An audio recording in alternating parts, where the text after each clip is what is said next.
Hello, my friends, and welcome to or back to this lovely little corner on the internet. I am Mars, this is the Starlit Library, and today I'm going to be bringing you the mid-year book freakout tag. And this is just a check-in tag to get an idea of how everyone's reading is going so far in the year. I'm just taking the version from Sid Bookworm's video, so let's get into it.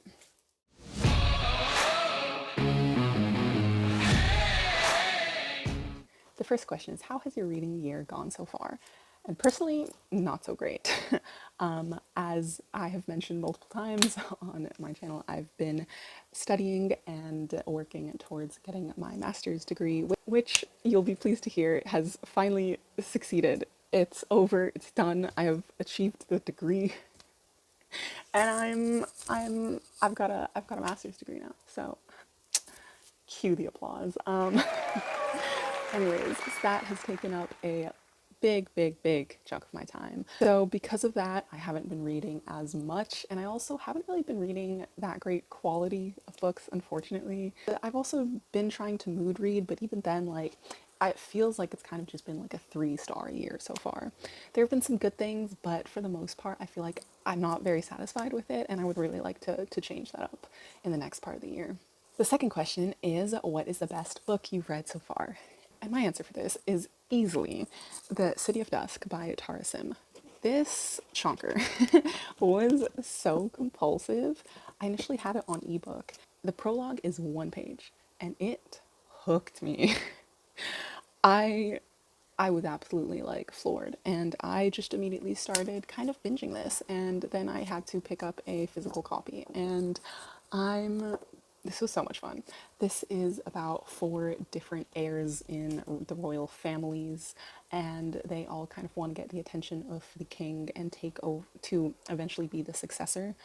But so they're kind of like competing against each other, but they're also like around the same age. They're in their early 20s, and they're also kind of friends. And the magic system in this is so cool. The world building in this is so cool because they're in this realm that used to be connected to all these other realms, but the gods decided to shut those realms off for some reason. And now, because there isn't like the natural flow of the energy cycle, then their realm is dying.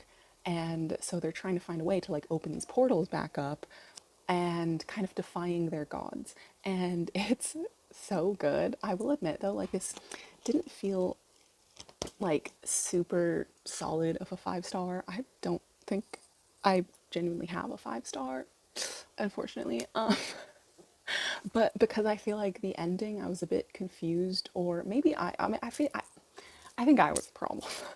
I think I read this just a bit too fast, especially the ending. I remember like I was staying up late at night trying to finish it, and I think I was just a bit confused. I was a bit tired. So I think I'll like reread the last couple parts of this to fully understand again what happened before I get into the next book. The next question is, what is the best sequel that you read so far? And by far, hands down, I haven't even read that many sequels, but like, it doesn't matter. Like, this will take the cake anyways. The Dark Forest by Cixin Liu. Oh my god. And I thought the Three Body Problem was good. This took the cake, bro. This just expanded the world. There was like cryo sleep and like huge time jumps and but like I'm not gonna give away things, but like the tone does feel very different from the first book, especially because we are exploring a new project that is trying to tackle the problem of alien contact. And at first, this whole project was very slow for me, and I felt like I couldn't really see where it was going. I felt like, what was the point? So, for a good chunk of the beginning, I felt like this was very slow, but trust me, it pays off because the rest, like, there's action. Like, it all is a very slow and calculated story, but it does pay off because the things that happen are just like so outside the scope of what you would have thought. And then we see a lot of like futuristic themes that are so interesting. Like, it's so interesting to read science fiction. I love seeing how other, like, what stories people come up with when you take the term of alien contact. okay, how is this person going to imagine it? This feels so different than what I would feel is deemed as like I don't know, traditional alien contact story. I don't know. This just not that I've even really read that many, but still this blew my mind. And this is genuinely making its way up to the top of my favorite series, and my dad just got me the final book in the series, and I'm so excited to read it because it's even thicker and there's going to be even more.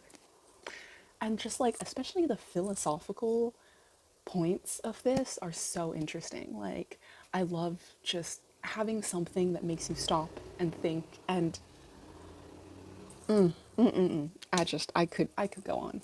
Next question that I believe Sid added to her tag is, what book did you have the most fun reading? And honestly, for this, I think I'm gonna have to say We Could Be Rats by Emily Austen. This, I've been so intrigued by Emily Austen's books because they just sound like they're right up my alley. And especially with this title. Like, I love rats. I love the imagery. Like, yes, we could be rats. What if? What if? And this is a very bleak story. This is half of the book is a bunch of attempts at suicide letters. And so it's very dark. It has some triggering themes, but the tone is so unserious in a sense, where the writer of the letters doesn't know how to approach writing these suicide notes. And she's like asking her sister for help in like editing them because she's like, is this too much? Is this too sad? Like, how do I do this? And but it's actually like there's humor and there's sadness and there's a lot of nostalgia because she is recounting all of these stories about her childhood growing up with her best friend, which she grows distant to, as well as her sister, who's so different from her, in a not so great family. And I just found a lot of myself reflected in the story, and I really appreciated the humor of it despite the dark topics. And I just finished this in a day. It was a really short audiobook, and I loved it. Honestly, it was really fun for me. The next question is, what is a new release you haven't read yet but want to?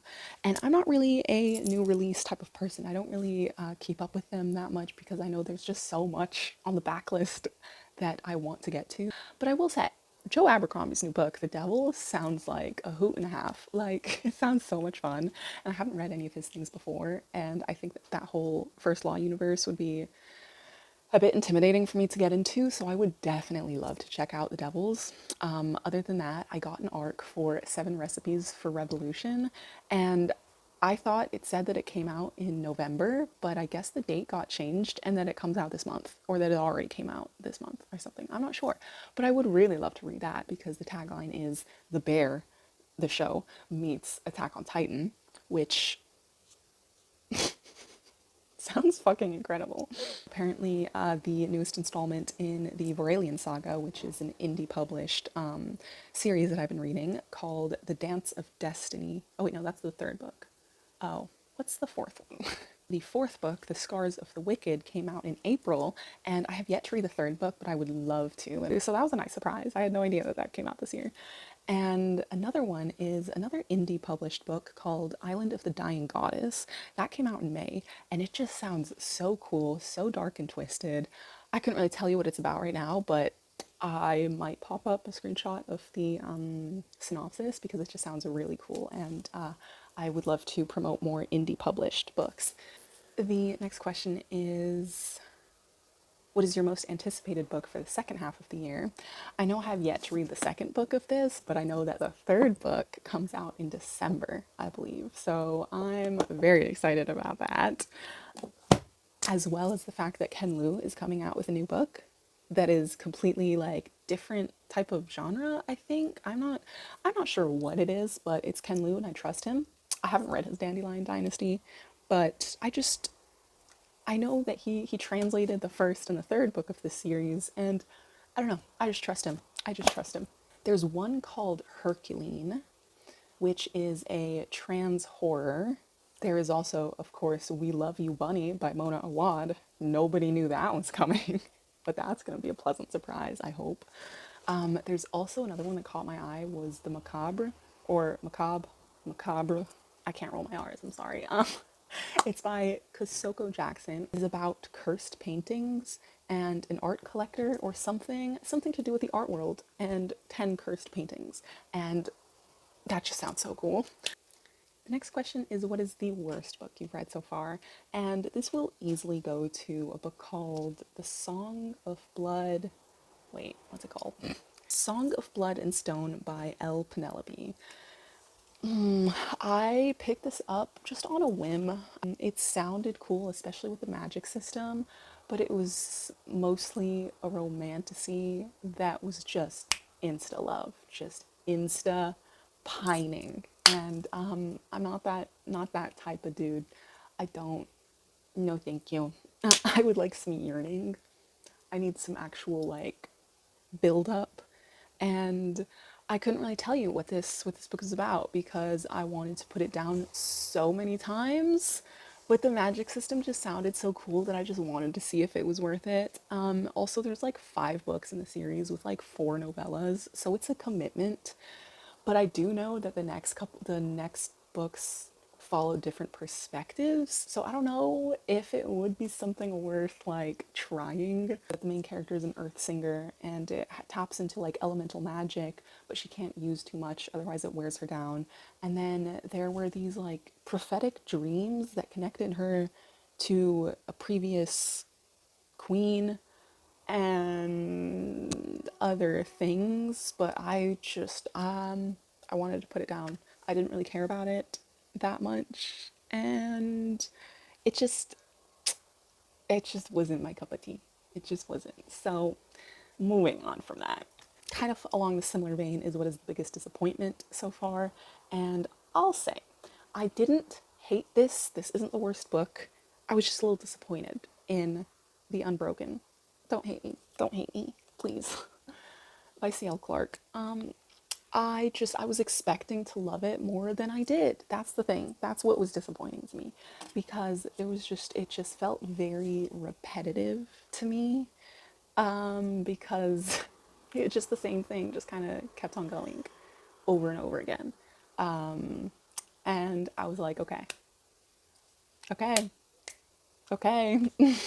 And there just also wasn't enough yearning. I mean, it was there, but like I really wanted to see more in terms of the emotional side, in terms of the romance, but I didn't see it. Like, sure, there was attraction and there was like that forbiddenness to it, but it didn't seem as convincing as it should have, unfortunately. Also, I was listening to it on audiobook and I just kept on getting really confused with who the characters were that they were talking about, especially within the rebel group. There were some names that sounded similar, and I don't know if it's just I wasn't paying attention or just that, or also the fact that some characters use more than one name, like they have nicknames, and so then I just got confused of who we were talking about, which I don't know. Next question is, what is the biggest surprise so far? And I'm gonna have to say, Parable of the Sower by Octavia E. Butler definitely caught me by surprise because I did not think it was gonna be as dark as it was. Like, I understood it's a post apocalyptic reimagining of our world, and it like really leans heavily into the destruction that comes from capitalism, from drugs, from the class systems, from racism. And I was surprised by how similar it mirrors our world today because, of course, this was something written in the 90s, but it was set in the period of 2024 to 2027. So, so I will say there's a lot of scary parallels. It's not entirely the same thing because thank God not all of us are just out on the streets running away from pyromaniacs. But people are on the hunt for cheaper residents, for clean water, for safety. It hit hard. And it really fucking sucks seeing the state of the world that we're in, and seeing the parallels, and seeing those discussions that I'm sure were big things in the 90s that are still huge fucking problems 30 years later. Good job. Good job, government. The next question is, who's your favorite new author, new to you or debut? And I don't really know if I have a very definitive answer for this, other than Tara Sim, because I loved the writing in this. I loved that it was easy to read, but there was also really nice prose. And there was also witty banter, especially from one character. And I just really liked the way that it was written. It was very compulsive, and the world building wasn't just like shoved into your face. It was very much like sewn into the story. Other than that, I might have to say Emily Austen, because of the way that her book was written, just really intrigues me to continue to read her backlist, because I love the witty jokes and sort of sarcasm, or like the humor of the characters alongside the dark themes. I love when they're woven together really well, so I would probably also say her. Next question is, who's your new favorite character?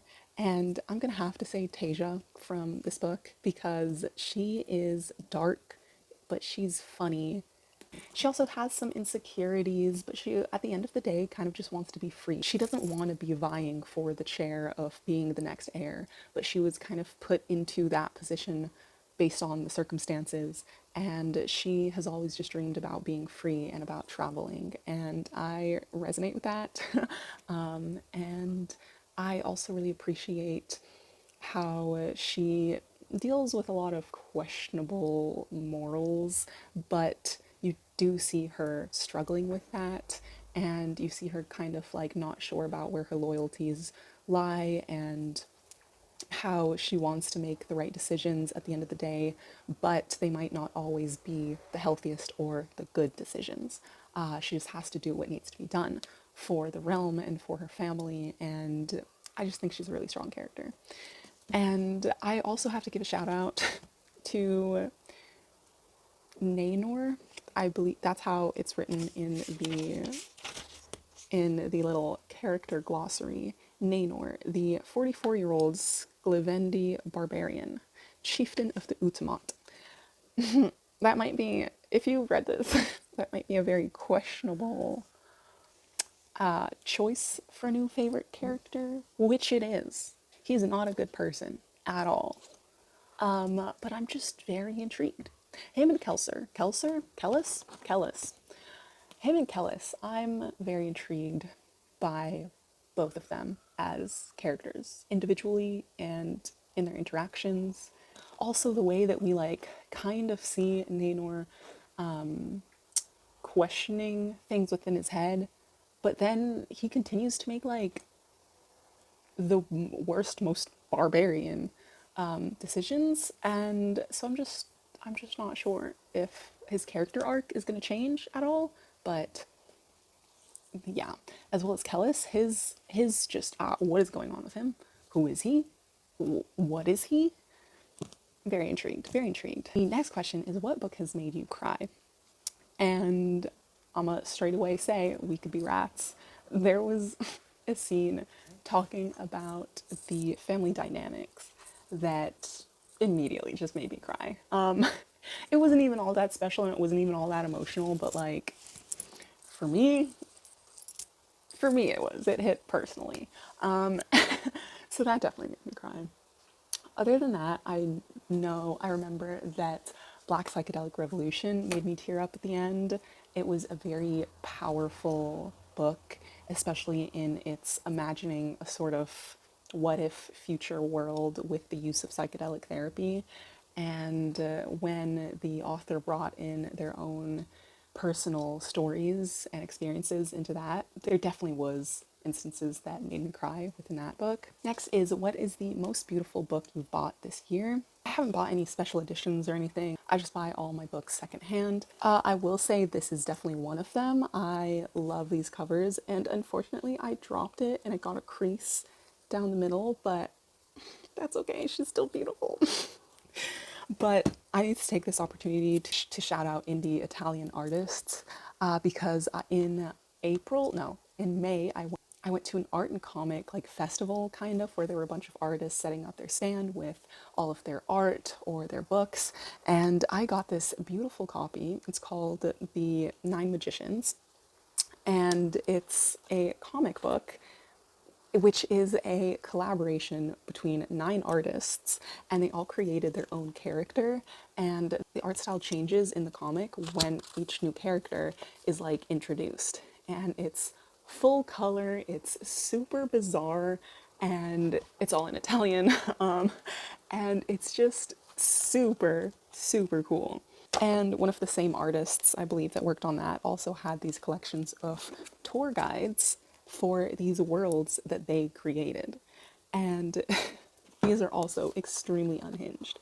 This one's in black and white, but basically they create a map of a world, and then each like chapter is talking about places within that world to go and visit. And it's very like satire and very humorous, and it's just beautifully illustrated by a bunch of artists as well. And it was one of the best investments. I am so happy with these. Next question is, what books do you need to read by the end of the year? And boy, is it a lot, especially since I feel like my reading year hasn't really been the greatest, and I really haven't caught up on any of the goals that I've been wanting to reach, unfortunately.